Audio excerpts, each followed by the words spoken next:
Hi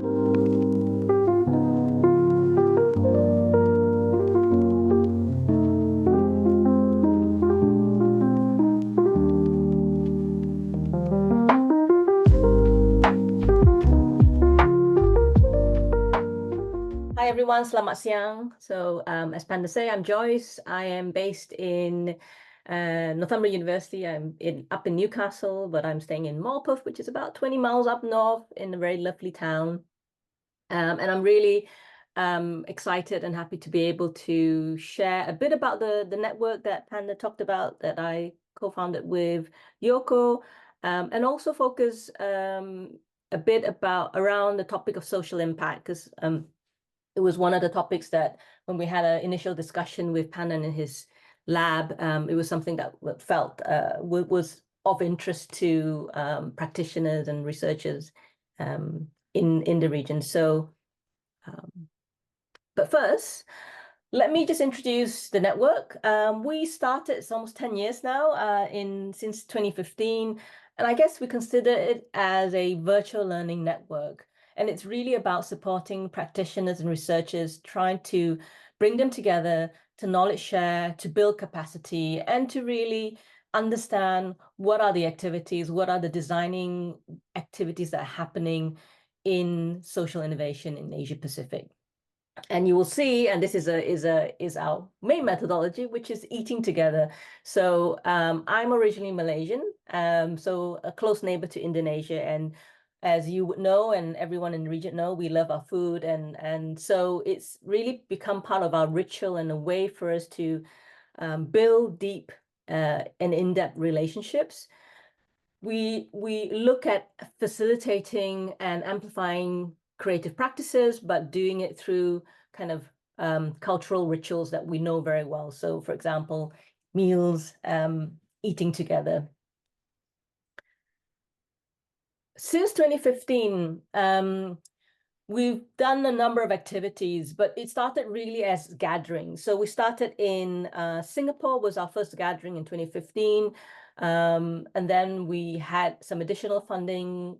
We had a bigger event in Bangkok in 2016, bringing together UK and Southeast Asian or Asia Pacific researchers and practitioners, and then following that up with symposiums in KL, workshops in Phnom Penh, Myanmar, and various areas. And really our aim was twofold to a certain extent, or threefold. We were really curious about what kind of designing and design activities were happening in social innovation. So using design or creative activities to deliver social impact in communities. But also, we were also concerned how design is often co-opted. Sorry, I think there is probably a timer there. Co-opted into or used without much adaptation or cultural respect for what is happening on the ground. So we were also curious to see how design was being applied in that way. We've done a number of projects apart from the gatherings. So we have our latest project involve supporting women in craft women in and social innovators working in 4 countries: Australia, Japan, Thailand, and Malaysia. And it was a 18-month long program. The program itself was 12 months, but we had some time in between, before and after, to bring together these women. These were online mentoring relationships in a peer-run event. So we put mentors and mentees together in groups, and we really prioritize relationships. So it was really around how you build relationships and support these women in their personal and professional development. And it culminated in a final event in Bangkok. And you'll see on the left, top left, we had teas and snacks. And it was, again, one of the ways in which we really thought very carefully about how you initiate relationships, support and enable relationships. And this was particularly important because it was done online throughout, only meeting in the end. We started with what we call a gift exchange. We started as the project team to send gift and snacks from our own culture to participants as a way of introduction. And we then invited everyone to have those snacks and teas when we first meet. So again, this is a way in which we are trying to kind of support and enable relationships through cultural rituals that we are known or familiar to us. Of course, we then extended that to the mentors and mentees, and they started to do their own gift exchange in either through some of their creative practices or in other ways. We've also done some research around how creative and cultural districts bring social value to the society. We were commissioned by the British Council in Thailand to understand social impact emerging from creative and cultural districts. We looked at different ecosystems, creative ecosystems of 4 areas in Songkhla, Old Town in the south, Chiang Mai, an area in Bangkok, and Sakhanothon in the northeast, and really looking at what makes us a town or area creative, and looking at hard and soft infrastructures, and looking at kind of the social capital that exists and can be amplified through these design activities or creative activities.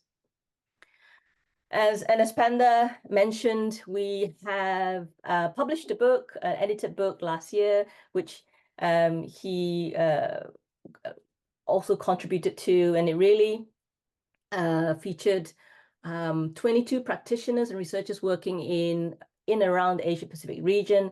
And the reason why we put together this effort was really our desire to amplify voices and work of change makers in Asia Pacific, and really to try to bring out how design is enacted in many ways in the region that is really often not recognized as design as defined by, Western-centric ideas. So we were really we were very pleased to be able to have this published by Routledge, and featuring some really interesting works from the region.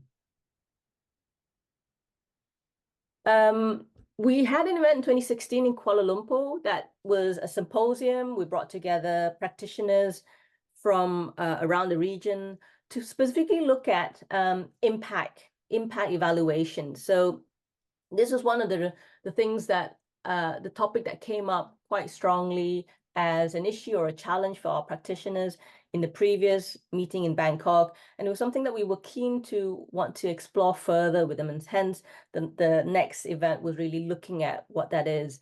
And the rest of my presentation will really be focusing on some of the work we've done in this area. And we're looking to also try to explore this topic a bit further next year, should we, if we do come to Bandung and have and be hosted by ITB on this event. So yeah, so why evaluate social impact? And as I said, we heard some of these challenges come up in our conversation with practitioners. And, one of the reasons, and I'm sure many of you would recognize that when you're working in communities, working in social innovation, it is really important to understand, well, what impact is arising from your intervention, from your work with the communities. And it's also a requirement often if it's the project's externally funded and the funders would want you to be reporting on the impact of the work. But as we expected, is also one of the most challenging aspects faced by practitioners for a number of reasons, and which I will bring up through that. So this challenge makes it a really important aspect to consider when trying to design social innovation. So what are the challenges, particularly when you're working in very bottom-up with the community in trying to evaluate social impact? Well, there is a dominant evaluation approach that's already present that is often commonly used. And the idea of the concept of evaluation is really about measuring performance.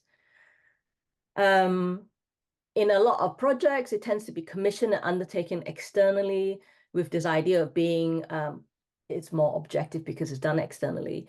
And it then also comes with some predefined criteria of what the funders want to measure in terms of changes in practice.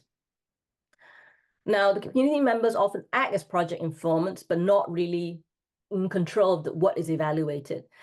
And also, it often occurs at the end of a project. So it's about kind of, again, understanding the effectiveness of the work rather than kind of thinking about it consistently and throughout the project itself.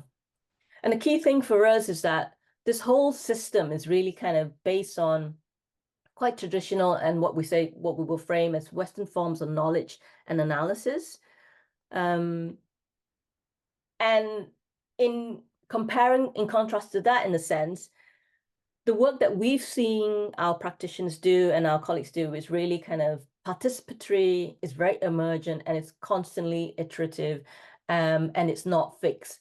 So that then becomes quite a challenge when you're trying to define the criteria for measurement or impact right from the beginning, when all these challenges have not been emergent completely, and then also thinking about it externally from outside rather than working with the community to act as part of the evaluative process. So these differences highlight fundamental issues around assumptions, expectations, and practices. This reinforces, we think, around the power dynamics of aid. And it can also be a disempowering experiences for communities. The focus on externally derived criteria of impact can inadvertently obscure or replace local values and practices. So what did we do in DESIAP 2017, which was held in Kuala Lumpur? So we invited 10 practitioners from around the region to share their experiences and identify challenges and opportunities related to evaluating the impact of their work. Many of the initiatives that were shared are focused on building capacity around learning and transformation. And the discussion drew from their own practices and experiences and from a range of contexts and sectors. So we had examples from water conservation in Malaysia, a research project looking to build community resilience in climate disasters in Thailand, and a project training Myanmar's children's social services caseworkers in a human-centered approach. Discussion on how practitioners brought up key questions around the role of social impact really brings up questions about, well, what is the purpose of evaluating impact, apart from, obviously, I guess, reporting back to the funders? What is the purpose for the practitioners, for the community? And then who decides what to evaluate? Now, obviously, in the traditional model, that's very much dependent on, usually it's funded criteria. They are funding it based on very specific things they want to see perhaps change. And so oftentimes the community is not part of that conversation. And then the question is, when do we track that impact? Often it might be after, maybe during, but usually it's after the project ends. Questions about also, how do we know if there's impact? So for a lot of the practitioners, if evaluation is happening outside of their team and outside the community, how would they know if there's any impact? And also if it's happening at the end. So there's an issue around kind of the timing and who's involved in this evaluation and who's then benefiting from it. And again, the question of who tracks the impact. All these questions, in a way, came up during our discussion about this with the practitioners. And I just want to very briefly share some examples around this. And what we learned from the practitioners were that they still had to obviously respond back to funders' requirements, but they also did their own ways of, I guess they wouldn't call it evaluation, but they call it learning and reflection. So, for example, the example on the top left, measuring impact. This is from Point B, who were working in supporting social services for children, which was the first time this department actually was created in Myanmar.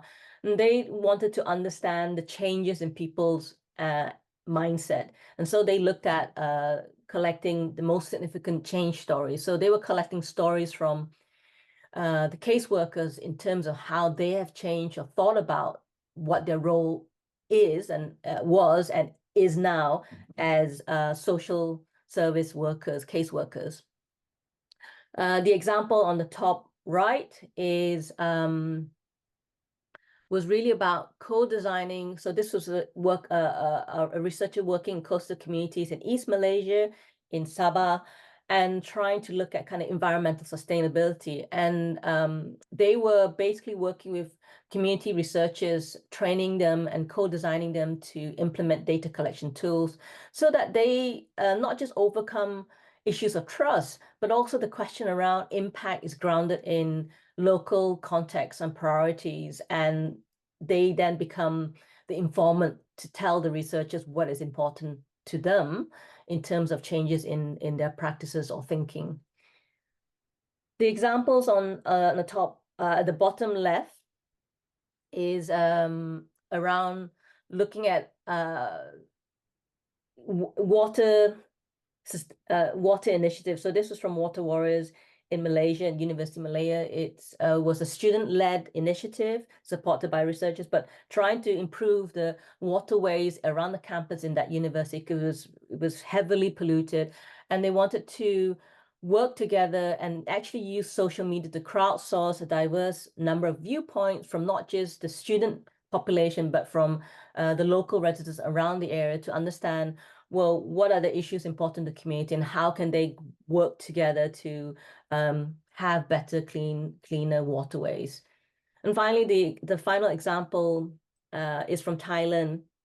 And here we have researchers working with various visual methods with the community, doing creative mapping, visual mapping to really understand how the local neighborhoods are built or not built really in terms of being climate resilient. And this is off the back of a major flood in Bangkok. I think that was about 10 years ago. That was once in a generation. So these were examples in which we were finding practitioners and researchers really thinking, doing activities that were really about understanding what was important for the community in terms of change, but also how were they then using that as part of the learning process during the project itself, not at the end. So based on the examples shared, we can sort of start seeing some key differences in how practitioners were evaluating social impact compared to more traditional forms of evaluation. So this on the left was what I mentioned around kind of dominant evaluation approaches that was still there, but often I think practitioners were using evaluation as a learning process. And it's often undertaken by the teams and participants. And this often allows them to see and look for unexpected impact that was emergent. It was emergent all the time. And this, gave them opportunities to think about what were they doing as an activity. And then it also what importantly involved community members and stakeholders as co-evaluators. And they could then decide what is important and why is that important for the community. And that meant that evaluation was ongoing throughout. It wasn't just happening at the end of the project or after the project ended. And this was really important because it meant that they brought in diverse viewpoints around and also brought and acknowledged and used different forms of knowledges and sense-making approach rather than a very specific way of thinking about changes or impact to the community. So what we learned from the practitioners echoes kind of a lot of calls made by other researchers in terms of advocating for alternative forms of evaluation. And I think different ways to think about evaluation better support, enable the emergent and the participatory approaches of designing social innovation. So what did we learn from talking to these and learning from these practitioners? We started to think through what an evaluation framework might look like for designing social innovation. And we synthesize our learning into an initial framework. Now, again, this was our first iteration, our first go at that. And we wrote this up as a paper and presented it at the Service Design Conference in 2020. And you can sort of see the framework consists of 3 keystone values that grounds the practice. This is around building trust and relationship. It's focused on participatory collaboration, and is very much grounded in practice in place, culture, and locality. And then these keystones are manifested in, the 9 different principles, the smaller circles around that. And in a way, each principle represents ways in which DSI evaluated practices are carried out. I won't really have time to go through each of them in detail, but if you're interested, you can read our paper to see how these principles are, emergent or through the examples that we explain a bit further in the paper.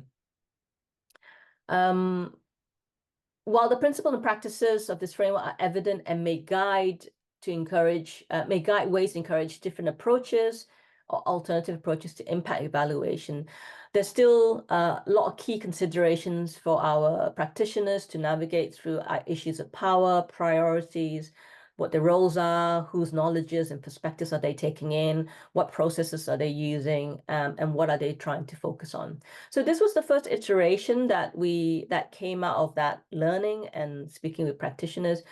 We have since then used this in a number of different ways.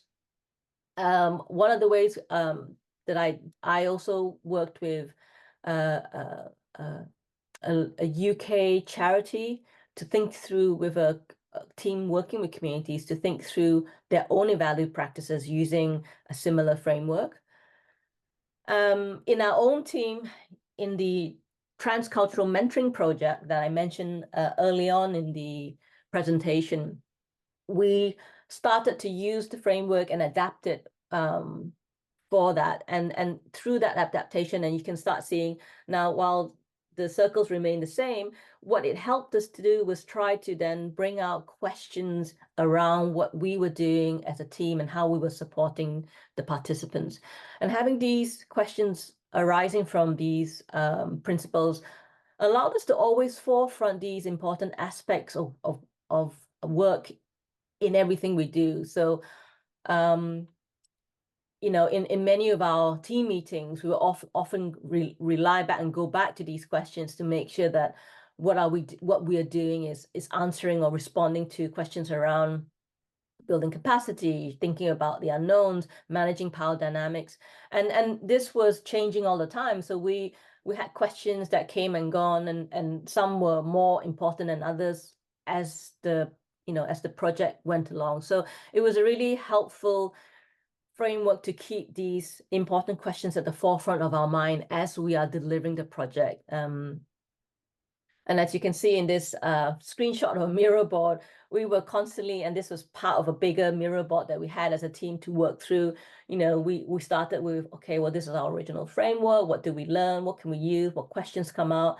And that kind of moved us on to, what this framework is helping us to do. And we were reframing it as it's not an evaluation framework, but really a reflecting and learning framework for us to do, for us as the project team. We were also using the framework for different aspects of the program. So we were using it to understand the context of where these women were and working, and how we are trying to support building of relationships. We were all using it to inform and support our ongoing activities as we were doing it. So this was very kind of at the time, in time, thinking through what we are planning and whether or not that is continually supportive of our project aims and objectives. We were also tracking process, activities, and outcomes. So there is still a part of us wanting to understand, has there been any impact or continuous impact as we were going along? We were also trying to understand what are the emergent impact that we didn't expect or didn't have at the forefront at the start of the project. And ultimately, throughout the work and throughout the project, it really supported our reflection and learning as a team, and not just as a team, but also we brought that reflection with the wider project participants, the mentors and the mentees. So and thinking about how do we capture these stories of changes, stories of impact, and to bring that learning back to, in our case, the research community, but also back to the practitioners who, some of them were actually interested in this evaluation framework. So I guess the question, it'd be interesting to understand from everyone too, is how do you currently reflect and learn in your work? And one of the things that that was quite helpful for us, and when we were working with the practitioners in Kuala Lumpur, was this very simple spiral diagrams of three. So we asked practitioners to map their learning practices through these different learning loops. The smaller loops reflects your own in personal learning. So this is how would you learn on your own, individually, internally. So that might be through diaries, recordings, sketches, notes. The middle spiral was looking at how do you learn with your team, with your partner, with internal, external collaborators. What might that look like? So that could be through prototyping, through stand-up, through sketches, through reviews, through presentations, things that I guess as designers and creators were quite used to. So this is how you learn and you evaluate work anyway. And then to sort of the larger spiral around, well, externally and formally, how do we evaluate our practices, with the community, with the funders? And the reason could be, is not just learning, it could be justifying. It could also be, very importantly, reporting back what you did. And this becomes often used in more formal reports, case studies.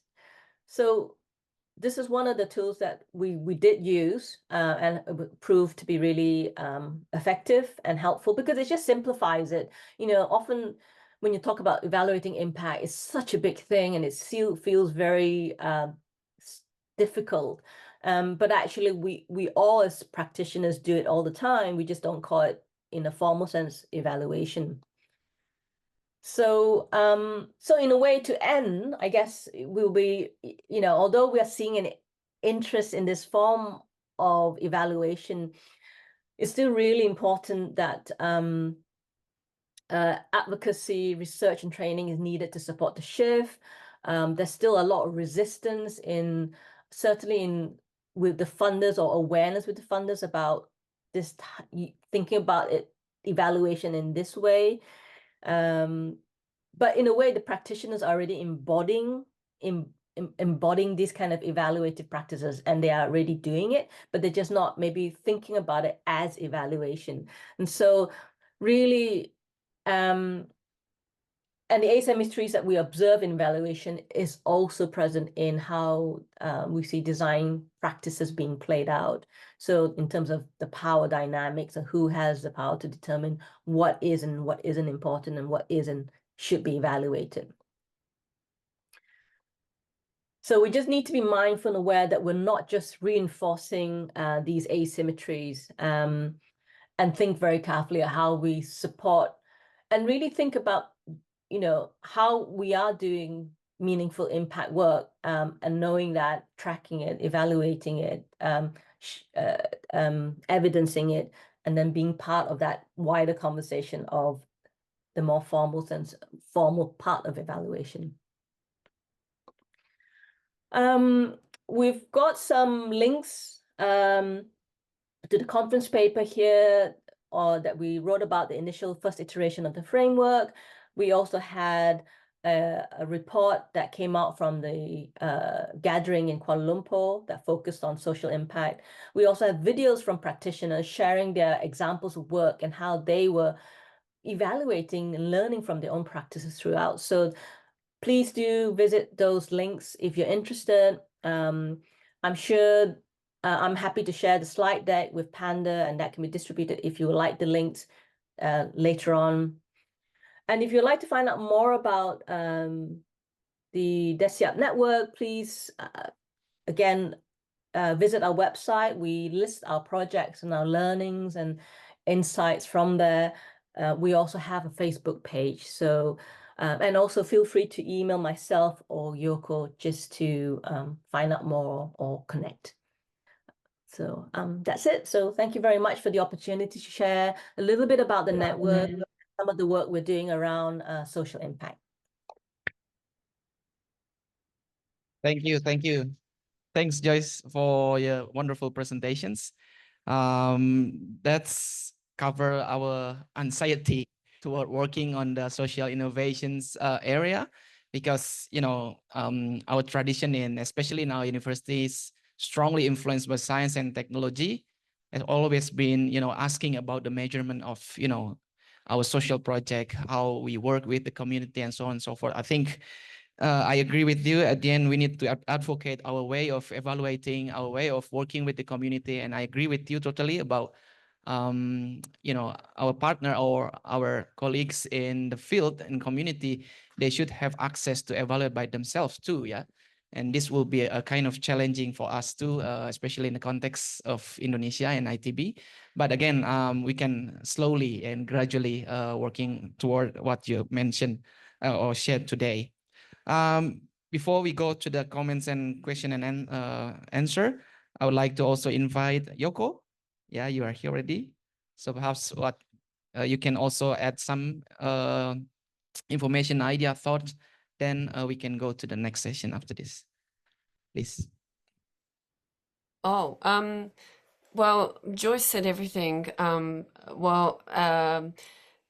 think the work that we do has always been motivated to support those people, many of you who might be joining this call, who are doing really important work in collaboration with communities, particularly really helping them and supporting them address very difficult issues.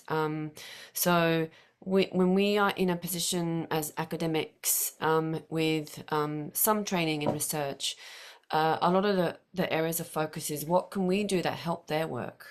So a lot of the responses of our events and workshop comes from these groups of people like yourselves who go, well, we're asked to evaluate our impact by the funders, but we don't really agree with what they want us to deliver, and how could we have that discussion. So that then became that event that Joyce talked about in Kuala Lumpur.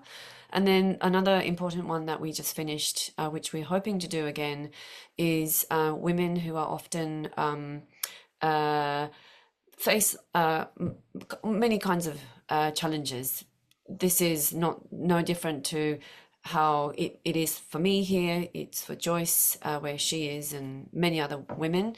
And so how do we specifically support women who are part of this social change, helping communities, but might not have access to mentorship? So the transcultural mentoring program that we organized and supported was across those 4 countries, was specifically because we heard from women that they lack that access and support.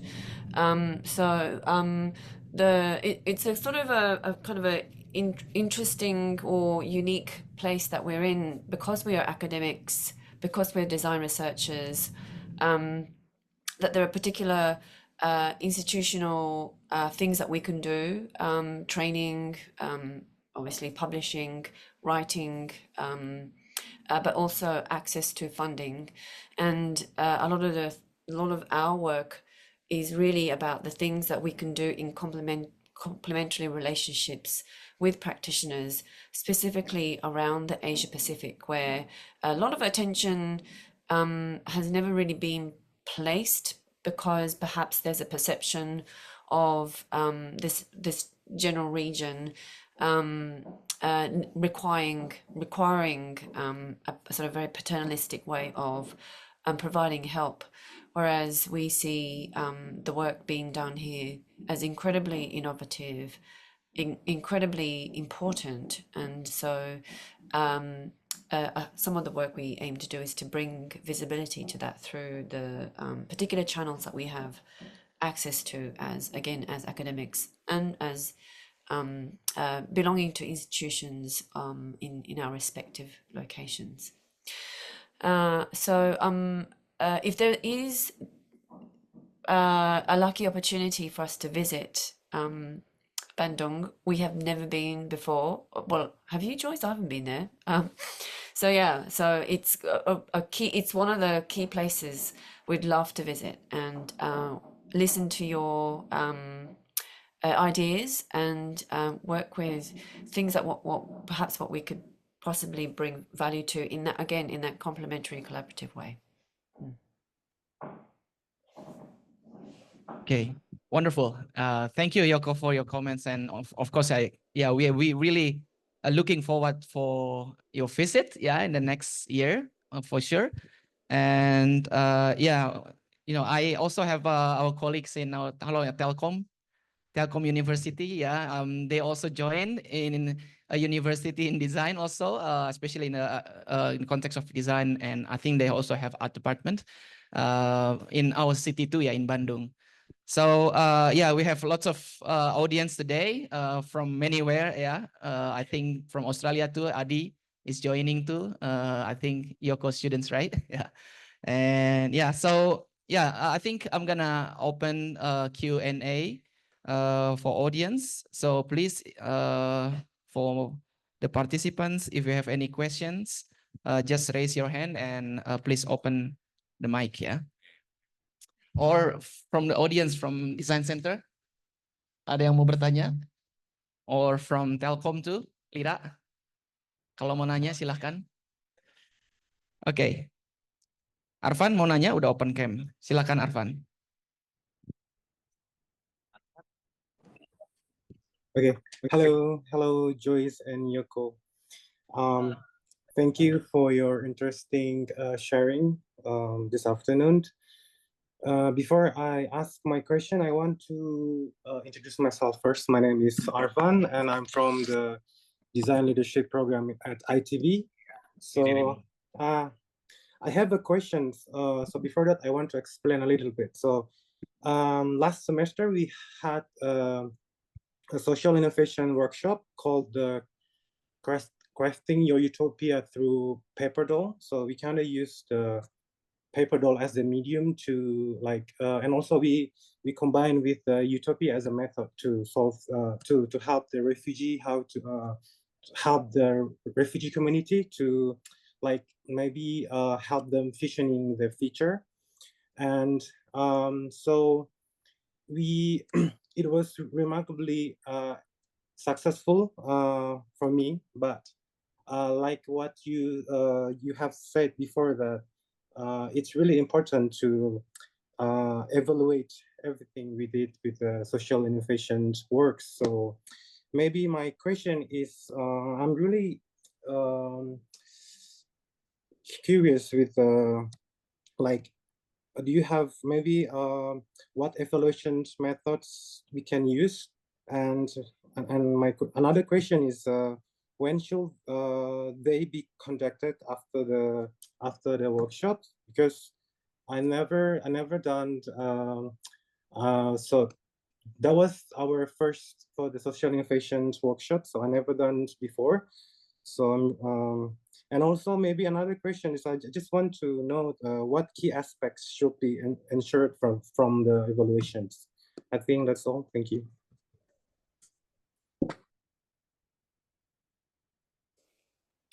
Joyce, Thank you, Arfan. Yeah. do you want go to ahead. share one of the slides with the learning loops or some of the framework? So whilst Joyce is doing that, Arfan, thank you so much for the question. And the word evaluation is a kind of a very scary one. You know, it feels very like it feels really heavy to me. And we were trying to evaluation is important, but it kind of comes from that world of science and academia and what perhaps we were feeling when we were doing this workshop, that it's a little bit remote from practitioners' languages. So we wanted to change that to words like learning or words like reflection, because if evaluation in fact has a lot of learning, lots of reflection, that's a really important entry point for practitioners to then recognize, oh yeah, when do I reflect, and when am I learning? So one thing about thinking about evaluation or evaluative methods is to think about languages like that, languages that you feel are closer to your world or closer to your, well, particularly closer to communities, particularly if you're also engaging with refugees who I don't know what backgrounds they have. But a lot of the work that Joyce and I do, as well as the work we support of practitioners, is how we move closer and meet people halfway. So it's not about us using our languages, using our methods, but to see where we meet and what kind of conversation could be possible. Something simple like this, which is a fantastic method, which was shared to us generously by a friend of ours called Penny Hagen, who has used this method also in her work with Maori communities in Aotearoa, New Zealand. She also has a chapter in the book, the Entanglements book, as you can see from this diagram, it starts off by different kind of spirals. So the first spiral on the left starts with how are you learning, how are you reflecting individually? And we do these things differently, all of us. Sometimes it's perhaps similar, but not always.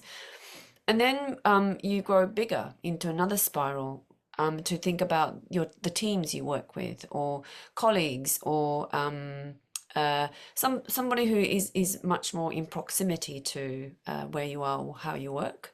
And then the third spiral is, it might include people who are further away from you. So it might be those who maybe a client, or maybe a community group or something like that. So every time the spiral becomes bigger, that reflection and learning becomes a bit more complex and more dynamic. And so we need to then think about, I think learning and reflection is like this for me, but for another person from a different kind of experience or lived experience or background, it might be different for them. So again, we're trying to move closer to one another to work out what that mix could look like. Extension of that is an approach that allows us to arrive at the sort of things that are important for people, and also just as important is how they make sense of that. And when we're able to understand these are the sort of things that are important to this group of people, including ourselves as the team who are participating or perhaps hosting or perhaps initiating those projects. So those things are important.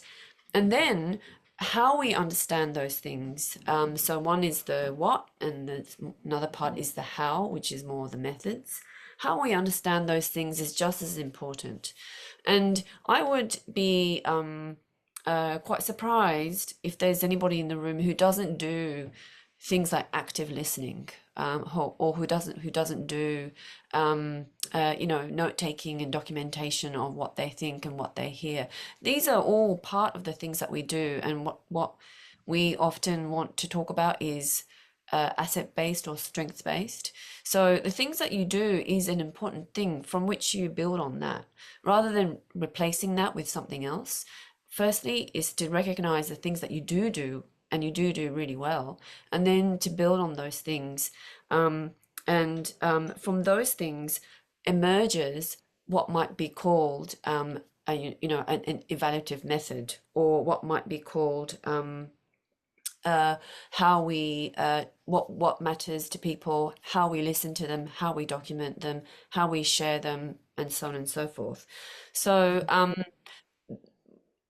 design tends to sort of does a terrible job by making workshop sounds like it's like this really special, magical, fancy thing. I don't doubt that many workshops, I'm sure, are like that.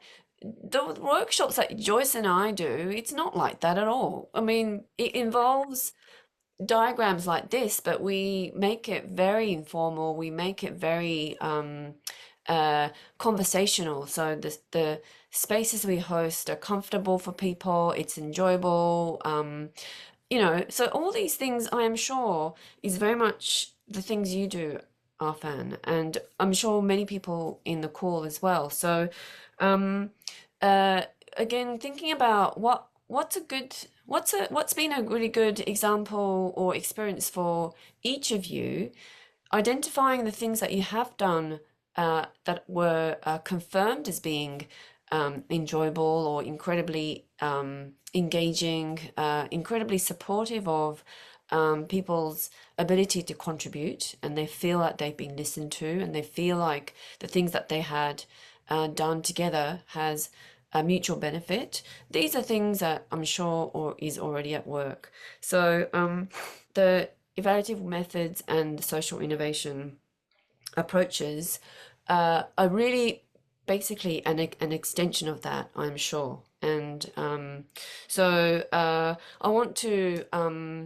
just say again that the things that we say on this presentation with the framework, it all looks very, neat and nice and fancy. There is an element of that, as you know, because design is really good at those things. But out of that is a lot. Again, Joyce mentioned, we eat all the time, we talk all the time, we laugh a lot, we argue about things. Things like this is a very big part of our process. I hope that answers your question, Arfan. Great, thank you. Joyce, you want to add some? Yes. Oh, hang on. How do I?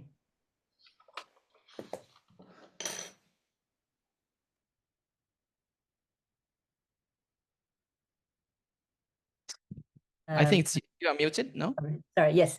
Yeah, just to emphasize Yoko's point, yes, it looks fancy and it looks designed, but as you can see from our Miro board, when we were using this framework in reality, it is messy, and it's really just a tool for us to keep going back to these questions and thinking about it, changing it, deleting some, adding some, and it's building from how we work and how we work with people. So I think, yeah, so definitely reiterating Yoko's point, it's not about having set methods that we then apply it. It's really about an approach and building on what you already have and already learning. So yes, apologies if that didn't really come through the presentations, but really important point to emphasize that that's a really important way of working and thinking through your practice.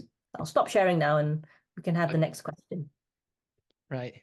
If I may continue the question from Arfan, since we will be exposed with many cultural and socio-cultural circumstances, right, in this context. So how far we can also use our identity, because everyone cannot be neutral with our background, right?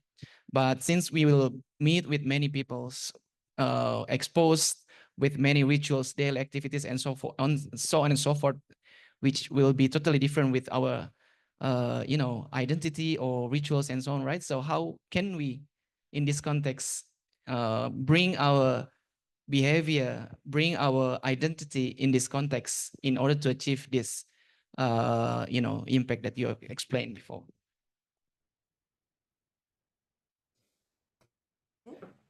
Thank you. Sorry, who was the person who asked that question? It was Panda. Oh, it's Panda. Okay. It's just following on from the previous Yeah. one. Oh, yeah. Sorry. No. Sorry, it was my fault. That's a really great question, Panda. And I want to give everybody permission, if you needed it that at all, just to be okay that the things we do, specifically when it's around collaborations with communities or other groups of people, to let go of this idea of neutrality and objectivity and distance and things like that. Those perceptions comes from the idea, well, it comes from science, where the person who's doing research or person who's I don't know, whatever situation that they're in, it was in that worldview, it was considered to be better for the person not to be influencing something. They call it tainting the data or things like that. Whereas what we are doing with designing social innovation, quite likely what you're all interested in on this call, is around social change and transformation. And ultimately, those things has to involve everybody's contributions. So you talked about identity and background, Panda.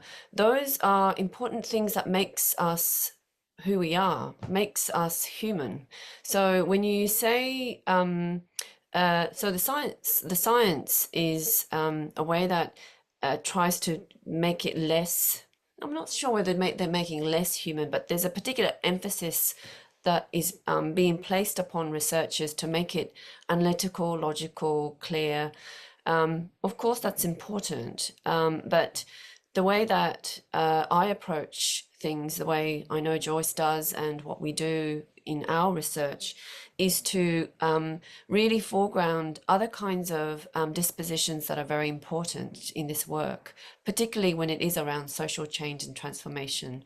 Things like how we care about one another, how we are deeply listening, how we are respecting each other's opinions, and being able to be okay to not completely understand, but yet respect what people are saying, or completely agree, but respect what people are saying. And in that dynamic relationship, we are participating in transformation. So we are also part of that transformation process. So when we ourselves aren't acknowledging that we are participating in those things, i.e. it's our bodies that are doing this, it is our full selves that are joining in this process, that makes it really difficult. Like the scenario would be a person who's part of the process, but you can't quite understand who they are and where they come from, and that makes it quite difficult to even build a relationship. So especially in the area of social change, we know words like trust comes up a lot, and these things, it's because change is so difficult. Transformation itself is not something that you can just ask somebody to do. We both feel, and this has come through in the work that we do with participants and communities time and time again, is that you can't actually have trust without building a relationship. To build that relationship means that it has to be you building that relationship with other people. That means you in the most you know, amazing, but also quite, you know, crazy sense. Joyce would know this with the work that she does with me. I'm like, I could be good in some parts, but totally awful in other aspects. And Joyce is incredibly generous and kind to choose to continue to collaborate with me. So these are all aspects that we need to have patience and generosity to be able to work with that. Otherwise, I think we're trying to create a world that doesn't kind of fit us or different kinds of human beings. And I think that's a little bit strange. So I hope that gets Thank you. some of your points, Amanda. Yeah. Joyce? Do you- Thanks. Yeah, Joyce, if you want that.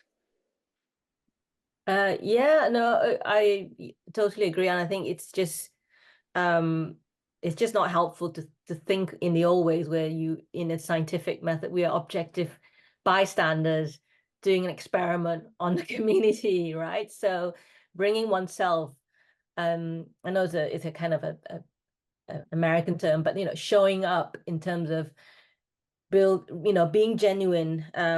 I use the term with my students. I said it's not about doing social, it's about being social.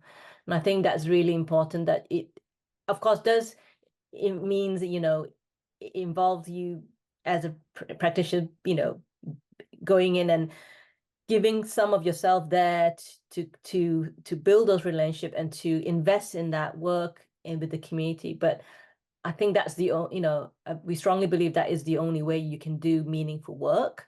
If you don't do that, it's just not gonna, you're not gonna deliver to what will be meaningful, impactful for the community themselves. So yeah, so you have to be entangled into the work.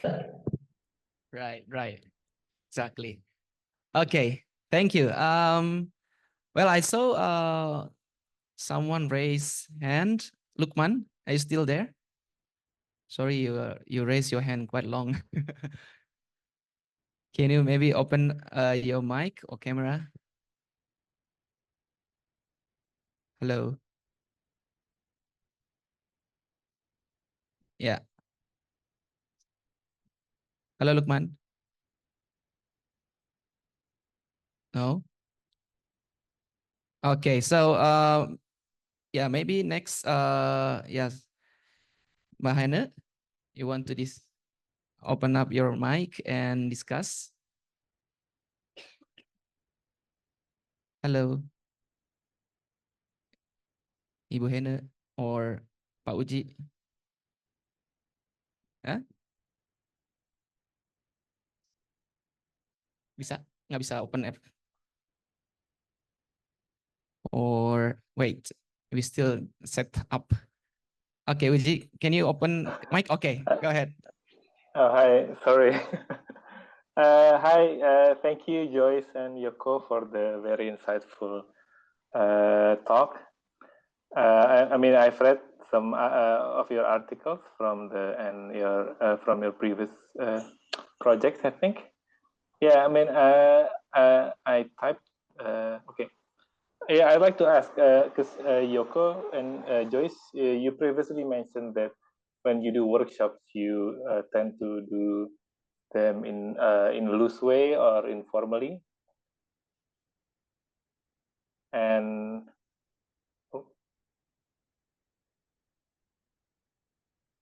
okay. Oh yeah.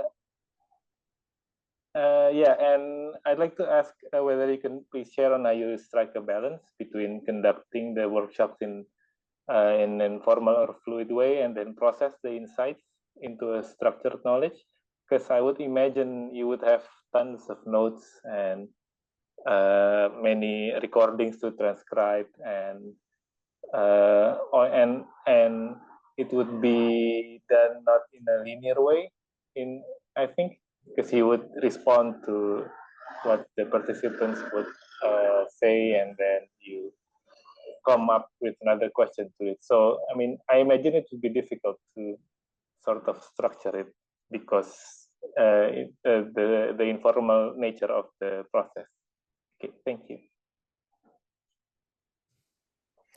Thanks, Fawzi. I put up on the chat this book Oh, by John Law, who's it's a old book, but I think has still a lot of relevance, sorry. And it might be applicable to any of you on the call, where there's this kind of a strange thing that happens, as you say. So we're in this mess, this dynamic, complex, uncertain way that we are in the world, and then we write about that, and then we publish them in papers, which are often written in English, and only words only, and that then is determined. That then determines quality of knowledge. So it's a very strange process, as you're highlighting. And for many of us, we are trying to always be part of both of those worlds.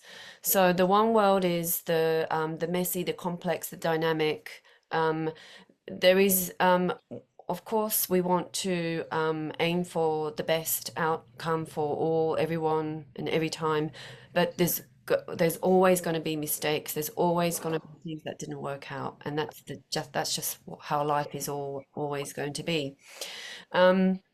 And so John Law's work, as well as all the things that we might also experience ourselves, is to take that world and we neatly make them into a method and a reporting insight, and structure them into this linear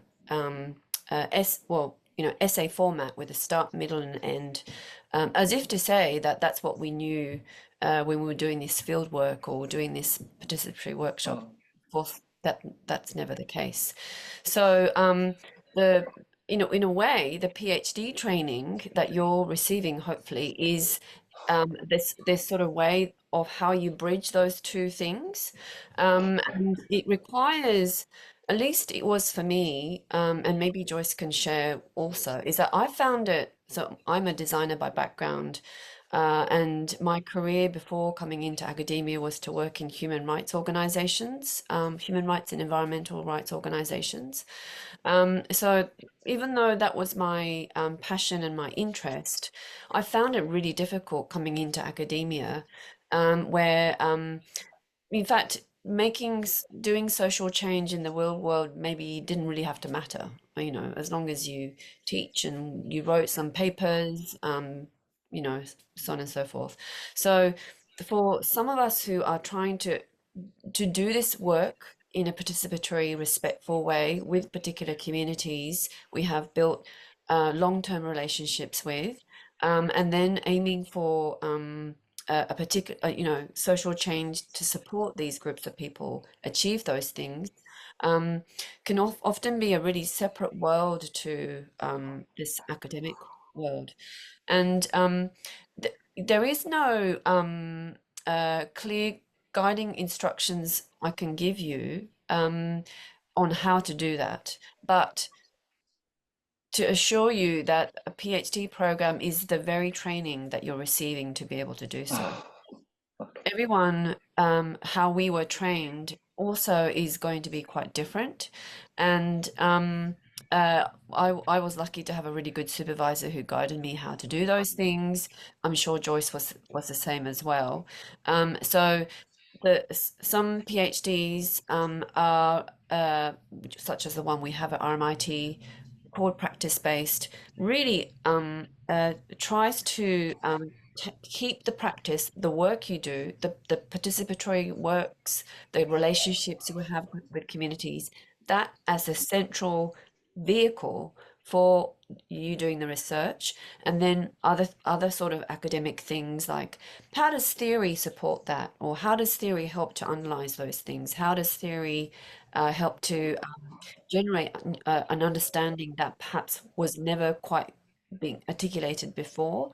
So those are sort of trainings that is often offered in PhD programs, and I found them incredibly useful. And Not to say a PhD is necessary to do this work, but in a way it is the most efficient way to get that training.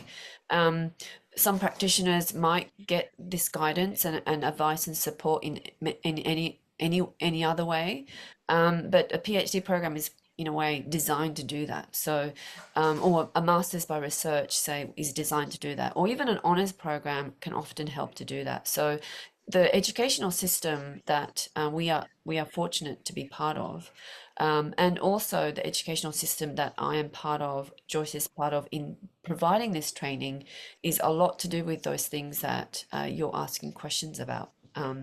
So hopefully, I know it's not quite the direct answer to your specific how to do something, but I hope in explaining it this way, it allows you and any others who's listening to this call to be able to go, there's many ways that this could be possible. And it really depends on the particular type of research that you're and the training that you're gaining. Over to Joyce. Okay, thank you, Yoko. I'm just the practical one, so I'll probably say, yeah, there's some approaches or some methods you can use, but again, I agree with Yoko. It's really about the context and the nature of the study and who your supervisors are and what you're intending to, what is it that you want to achieve from that translation of the messiness and the work that you're doing with the community, and what is it that what insight that you're trying to gain from that. And I guess the transcultural mentoring program was a really good example. We, the team, we were just so busy doing it. We weren't even thinking about, oh, what's the research question there? What we're trying to find out. We were very much focused on, what is it what is the change that the participants wants to achieve or to see in themselves, and we really were focusing on them rather than what we were perhaps learning and wanting to take away from a academic perspective. That said, I mean, we still had conversations in our team, reflecting on some of the emerging ideas and themes that was coming out through our interaction, and we were constantly talking about it, reflecting it, making notes on it, putting stuff on our mural board so we don't forget about it. When it came to kind of turning those messiness into different insights or contribution back to our fields, we could kind of go back to it and reflect back, and then perhaps use appropriate ways in which we can then try to make sense of that. One paper we're trying to use autoethnography, one we were just doing quite critical reflections, and then doing that in the group. And so I think just really emphasizing Yoko's point, it's really just dependent on what you want out of that, and it's sometimes you're just not clear what that is until you're past that point and you get there. So I think it's just about being open to different ways in which you can make sense and learn from that. I think it's important. So yeah, it's not really an answer. It's not the specific answer you're looking for, but hopefully that opens up, and gives you a bit more freedom, perspective to look at other ways and to make sense of what you've just observed. And also, if you have good relationships with the participants, you go back to them and reflect on what you think you've heard, the outcomes. And that was also a really helpful way for us to reflect back on what we think we've heard or what we've learned, but that may not necessarily be the case for others as well. So okay, thanks, Joyce. Yeah, lots to think about then. Yeah. Okay, thank you, Yoko and Joyce. Thank you, Panda. Terima kasih, Ji. You. So next, we still have 2 questions. Perhaps Mbak Hene first, then after that, Lira. Yeah, thank you. Sorry, Panda, I cannot open the camera. No worries. But I hope you can hear my voice. Hello, Joyce and Yoko. Thank you for the presentation. I really like to be here. I mean, I'm happy to be here because what you're talking about is pretty much in my mind. How can we measure our works in collaboration with community? Because we kind of work a lot with community too. And as a product designer, I tend to measure my success if we can create a good product, right? Or the product we fits with market kind of. But I just want to continue my question in the chat room. Do you think can we talk about the measurement or what we want to measure with the participant before the activities? Like we determine first before we start the activities. What do you think? Can we just talk with the participant first and put the goals together so we know what we mean? Like if we are talking about learning, then we know what to learn, right? But or what our goals. So that's my question. Thank you. Henjana, I'm sorry, your audio was coming in and out, so I might have not heard your question fully, but was the question how you measure? Was that the focus? Yeah, can we determine the goals together with the participant? Like at first, before we begin the activities, because then I think this is about the evaluation. How can we evaluate our works? Then how if we determine the evaluation or measurement or the goals together with the participant before the actions, then we can evaluate together if our program works or not, or how the learning process to gain that goal. Like set up the goal first together with the participant. Right, yeah. So I think goals could be several. It really depends on there are say goals even for this event, like what do we want to achieve out of this particular engagement together, where do we want to get to, what do we want to learn and discuss, and then there might be a much bigger goal that you're setting that is long term, and in both cases and all, I think it's totally okay, and in fact, we would maybe encourage for those goals and approaches to be always flexible.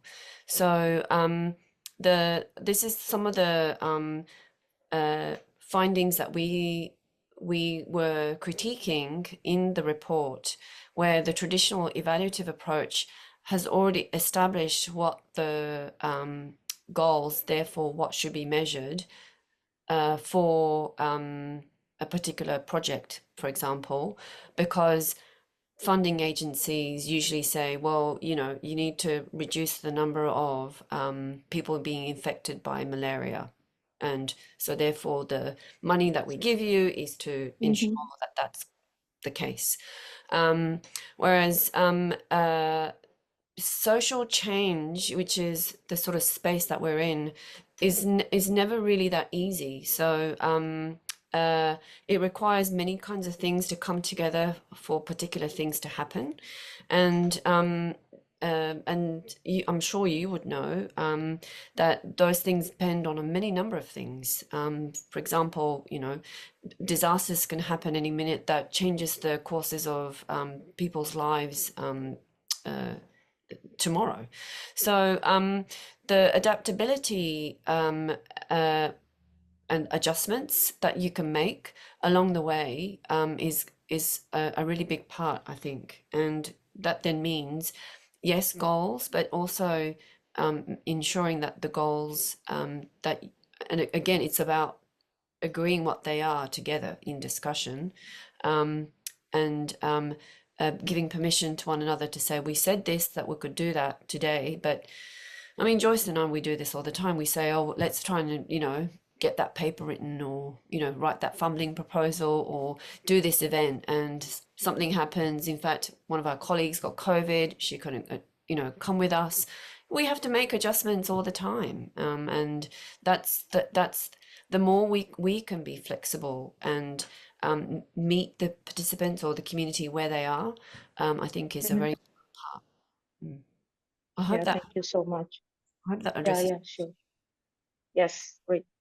Thank you. Yeah, Hendrania, I think in anything any framework that you choose, it's this key thing of obviously working with the community to agree on what those are, but also to be flexible and to keep revisiting that.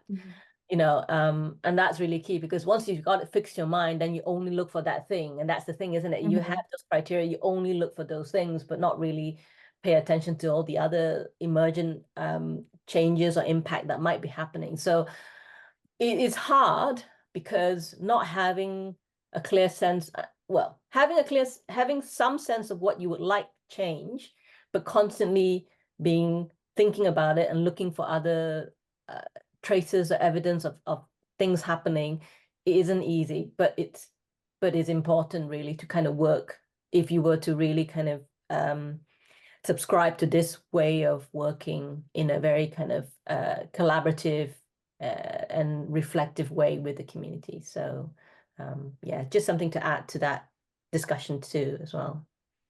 Got it. Thank you, Joyce and Yoko. Right. Thank you. Next from Lira. I saw your raised hand before. Okay. The first thing, my name is Atra Ubaidika Heriadi from Design Communication Visual at Telkom University. My question is, how does the framework enable to the team to keep continuously adapt to communities' needs while doing the project, even though there are obstacles from the local community itself, such as community conflicts and prohibited place and other else like that? That's my question. Thank you, Puji. That's a really insightful comment and question, because from my work with communities are not, they're not all friends. They're not all. In fact, there's a lot of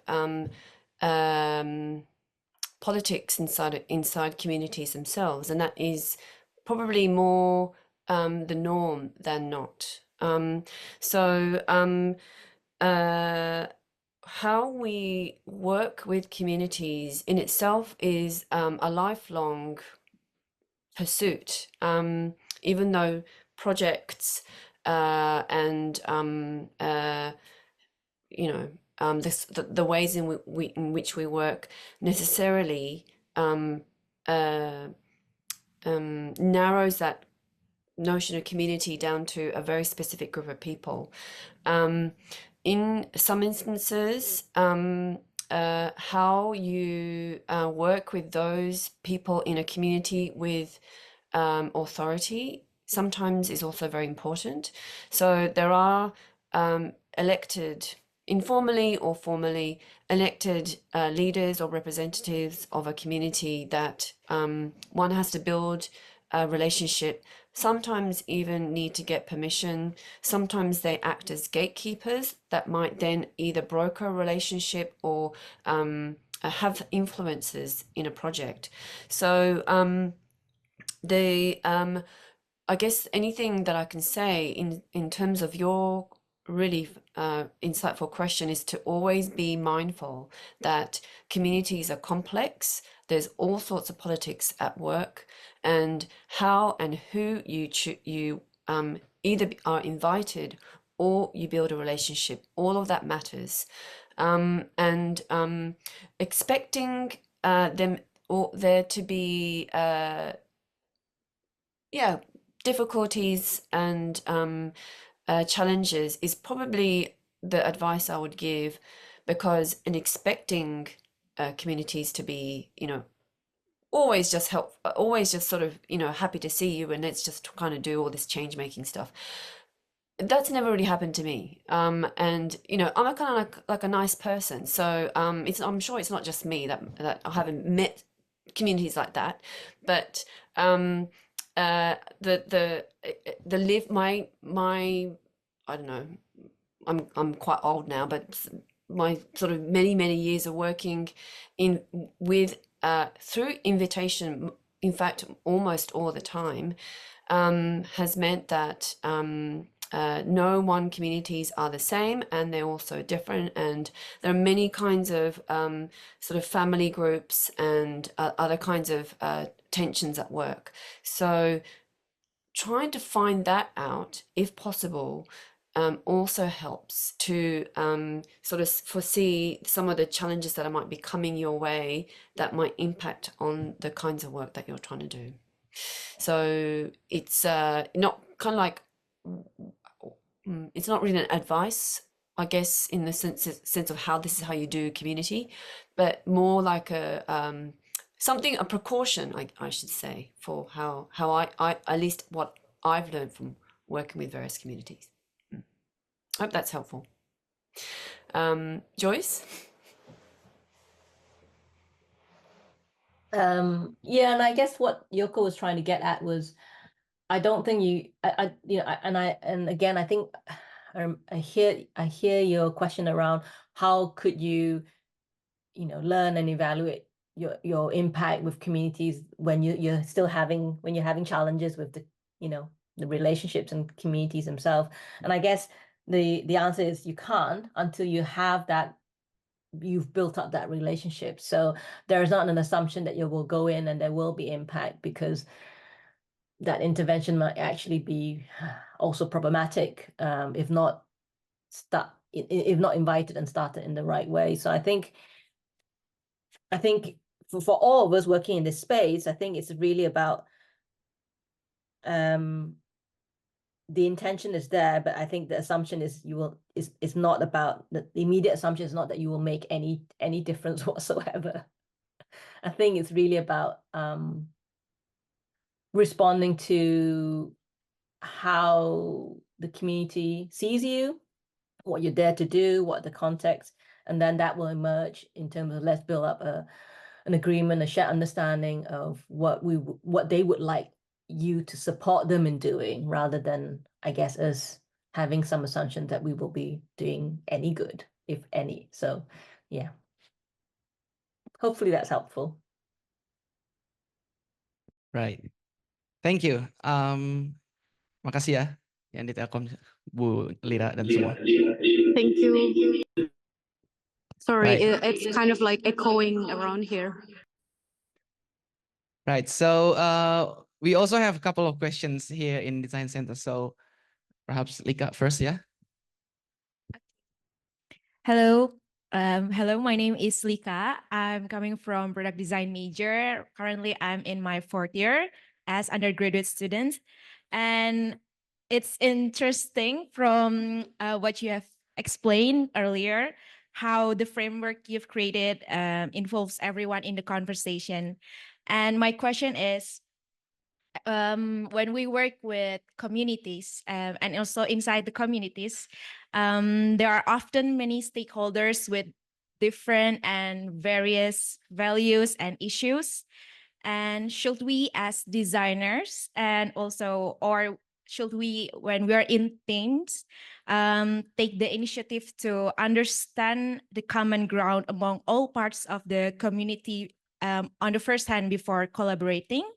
Or should we encourage participants to discover more about their common grounds independently? I hope that's understandable. Thank you. Sorry, I couldn't catch your name. Can you, what was your name again? My name is Lika. Lika. Lika, Angelica. Lika. Lika. Sorry. Yeah. That's another astute question, Lika, and I love it. And this sort of relates to the point I was addressing with that fantastic question that Putty asked about the complex nature of communities, and communities themselves being diverse, and it's often more the norm than being homogeneous, as in monocultural. I am really intrigued about the question you had around common ground, and if there is a way to understand what that is, of course, that's a really big asset, because understanding what that common ground is allows you to build your engagements, your workshops, or your project around what that common ground is, whether they're common values or common issues. So that's like an ideal scenario, actually. Sometimes it takes the work of a researcher to find that out if it's not known before, there's various ways to elicit that. And one things that some things we've done as a team is to just even visit these communities and see where they hang out. Like where do they spend their time? Is it the shopping mall, or is it is it down at the coffee place, or is there a park, or is there a festival? So that's like a people time-based event that people gather. So finding those things out is and often a really good it's just like a very pragmatic way to kind of just also meet many people as well. So meeting many people where they do hang out and what they do is a really like a very easy way to sort of understand that. Underneath that question is also about diversity. So common ground it doesn't necessarily always mean that the people who have a common ground are the same, but also common ground can sort of disguise diversity also for that reason. So this is where just sort of hanging out at a coffee shop where everybody goes, or the shopping mall or whatever, sometimes doesn't kind of quite get underneath enough, and that's where things like ethnography or design ethnography or sort of other kinds of hanging out, as in you hanging out with people to sort of really kind of understand their lived experiences, is also really important. I think especially with the work that I've done has been around those who feel on the edges of a community, maybe. So they're not like in the middle of things. They're definitely not close to people who have power. So I wouldn't say that they're marginalized or they're excluded, but they're not quite in the mainstream, I should say. So for example, a lot of the work I did around disaster preparedness has tried to focus on those who with disabilities, or those who might be aging citizens, and so the common ground that could often mean the majority can be a slightly worrisome if the overemphasis of that overshadows those who are on the periphery of a community. So my advice would be to try and keep both things at work, or perhaps in the focus. So yes, understanding common ground, understanding who they are and what they have in common is also important, but those people who might not either participate or be ascribing to particular same values is also an important responsibility to kind of really understand the complex dynamics of a community. So that would be my advice. Over to Joyce. Okay, thank you very much. I think that's really answering my question. Yeah, Lika is about to start her final project and she will go to remote area outside Java Island. So she's really curious about it. And I'm always saying to my students that if we go to the field work, the first place you have to visit is small warung. It's like small, typical small shop. And I always say warung is big data. Yeah, because the owner knows everything, then you can start your research from there. So that's okay. Anyway, I'm also going to invite Hanif. If you could open up your mic and Before we go to Hanif, I think Pandey made okay. a really good point. So some things that we've done, this is the work I've done and I continue to do around disaster preparedness, was what we call a social network analysis.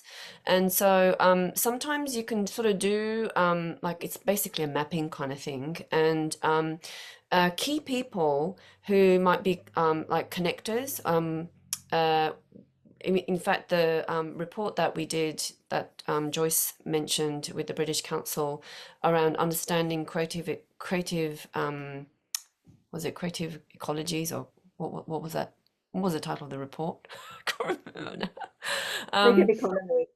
Creative economies, thank you, Joyce, was a social network mapping, because it allows us to then locate particular key hubs or particular key people who were influencing or were really good at bridging or really good at bonding people, really good at connecting people. And finding who those people are allows you to then work out, well, you know, go to that shopping mall, or go to that, you know, the corner store cafe or something like that. And the social mapping method, which I think it's in the report, isn't it, Joyce? If anybody's interested in how we did it, is explained there. It's a very in my mind, a relatively easy participatory approach where you ask people to map things using these objects called playful triggers. You know, little toys and little sort of like matchsticks and buttons and things to connect with. So the engagement itself is a very fun activity. And in so doing, it allows you to, or allows us as outsiders often entering into a community in a you know, often without living with them for a long period of time, allows to identify a particular key individual who might broker access, who knows a lot of people, and it's been a very effective method in our case and in other cases as well. Sorry, you were going to ask Hanif, so we'll go to that. Thank you, Yoko. Hanif, could you open up camera or mic? Thank you, Kapanda. So apparently I cannot open my cam. So actually, my question is pretty much answered by Yoko and Joyce, but let me introduce myself first. So I'm Hanif from Copernic. So we are NGO/R&D lab based in Bali, Indonesia. We promote the lean experimentation approach to develop technologies for last mile communities. So as NGO, we are working closely with community and also working in between the funders and also the community. So what I want to emphasize here is about, as you mentioned before, that there's a power imbalance between with funders to do the social intervention here. So I think it's pretty much answered by Yoko, but maybe you can share a little bit more about your discussion with the practitioner in Southeast Asia, and about how they can manage to still manage the expectation from the funders and also still can engage closely and build the trust with the community in Southeast Asia. Thank you. So I want to know about the balance, how to find the balance in power imbalance with funders. Thank you. Thanks, Thanks. Hanif. Oh, Do you Joyce, want to? you go. Okay, I think, yeah, I think there's a really good example of an organization called Point B Design and Training. They work in the south of Myanmar in Molamin. They used to be based in the university, Molamin University, but obviously had to relocate because of the coup. But they were working. They also had, similar challenges. They are often funded by INGOs, Action Aid and etc., USAID. And yeah, oftentimes it comes up to this friction of this is what the funders wanted for the project to deliver and to evaluate, but they know because they're working closely with the communities, they have really close relationships that wasn't really exactly suited. So in some cases, they went back to renegotiate with the funder, and if they had a good relationship with them, to try to ask for that flexibility. In other cases, they've had to pull out because they just didn't feel that would be worthwhile. And I think what I've learned from them is really about relationships. They have then cultivated a long-term relationship with a number of specific funders that they know share similar values to the way they work, and are more flexible with how they see the funding being delivered and worked, and they trust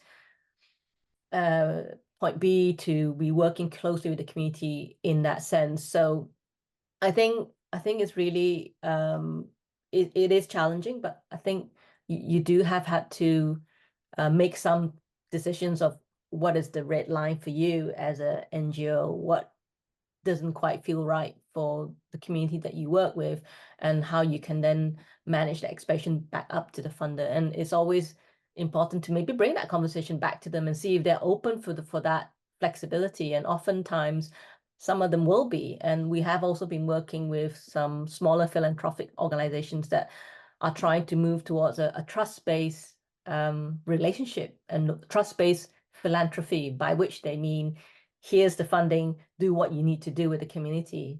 We will not ask the questions. So I think that is the balance that I've observed from some of the practitioners that has been successful in navigating this tension. Right. Yoko, you want to respond? Oh, Hanif says, okay, good. Yeah, I responded in a comment, but I think power literacies are really important. So the power literacies means we are aware of our own positions in power, and that changes with whoever you're with. So me in a room with vice chancellor, I am in a position of a lower power and authority, but me with students, I'm in a position of authority, obviously. So that dynamic and that literacy is really important for us to have, and also that allows us to then read the kinds of power literacies or the power dynamics that are part of or of what we are participating in. So if the funders are not, if we're not reliant upon the funders' money to do the work, then it allows us some leverage to be able to address these things. But when we are in direct recipient of funding, of course, that makes it really difficult. For those who don't have power, it's difficult to then gain power from that power authority. It just doesn't work like that. So if we are outside of that power relationship, but we can be brought in, as we might be, which we often then do, between sort of funders and the communities who are receiving the funding, we can act as a broker to then have that dialogue. Sometimes that can be possible, and that's the work that we actually then did with the impact evaluation. That report, we did another workshop with various funders, especially the funders who are based in the global north, that then provides aid in global south.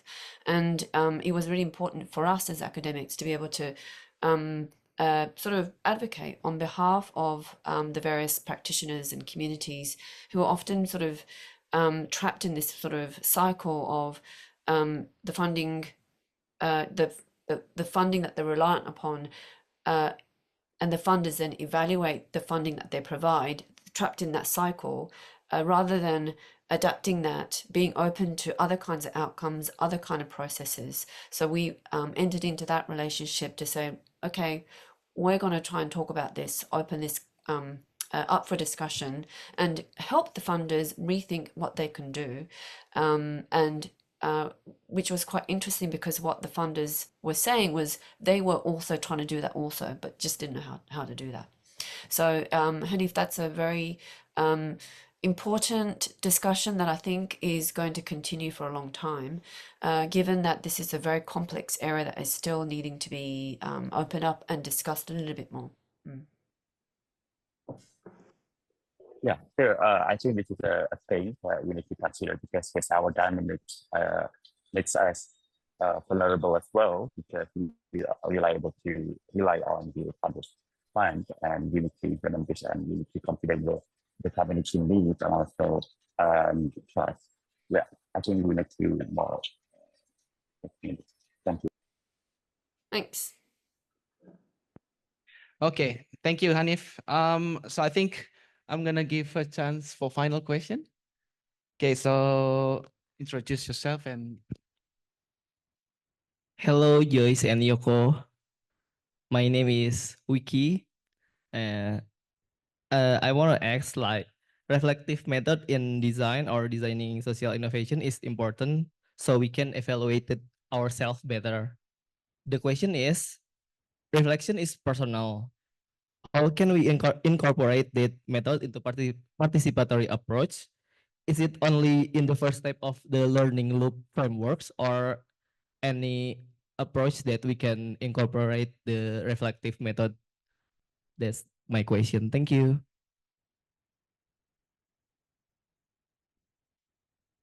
Okay. So Yoko or Joyce? Joyce, do you want to go? Yeah, thanks, Wiki, for the question. Really, again, another fabulous question, really insightful. Yes, reflection starts from the personal, or can start from the personal, but I think what we also experience through our project teams, that when you then bring that into a collective reflection, you start to, I guess, make sense of that together. And that itself is really powerful, because oftentimes there's already assumptions that we made ourselves about what the other team member might be thinking, not just what the other community is thinking. And it turns out when we actually share our reflection honestly and openly, it changes our perception or assumption. So I think that is in itself very powerful and very important. And then to have that in a way that again is to do this safely, to do this, you do need to obviously be comfortable doing that with the team and have that level of relationship and trust and in-depth understanding, and generosity, I guess, is a word that is really important. The generosity of being open to listening and be supportive of each other. So once you, and that's the bit that is difficult. We talk a lot about relationships and building relationships with ourselves, with our team, with the community. But that is really difficult to do, and it's very different for different contexts and different people. So that atmosphere that we're all trying to work towards, so that you're able to have these conversations together as a group, I think for me is really key to how you learn together. So bringing through your personal learning to others and reflecting on that. Yoko? Wiki, have you heard the word reflexivity? So there's two words that tends to come up in this space. One is reflection and one is reflexivity. And reflection is exactly what you talked about, how we personally, think about what we've done and learn from those experiences. Reflexivity is often a term used in anthropology, actually, that allows us to go much deeper into what it is that we hold quite close to us around values, mindsets, and it comes out as words in like bias or assumptions, and we tend to be the worst at being able to see what they are. So this is where somewhat what Joyce has already touched on, but to have people around you who can call that out safely without making you feel small and terrible is a really important way to build teams or collaborations, and those things, it's a bit like your partner or your family members. Okay, not all the time they're very helpful, but people who know you very, very well, and you have a safe relationship for permission giving for things to be called out is a really important part of it. And in noticing that there's a tendencies that we have, and this goes back to a point that I think Panda, you made around identities and backgrounds. This is why the science has said objectivity and neutrality is important, because to remove bias and assumptions, even though neutrality and objectivity in itself is a bias as well.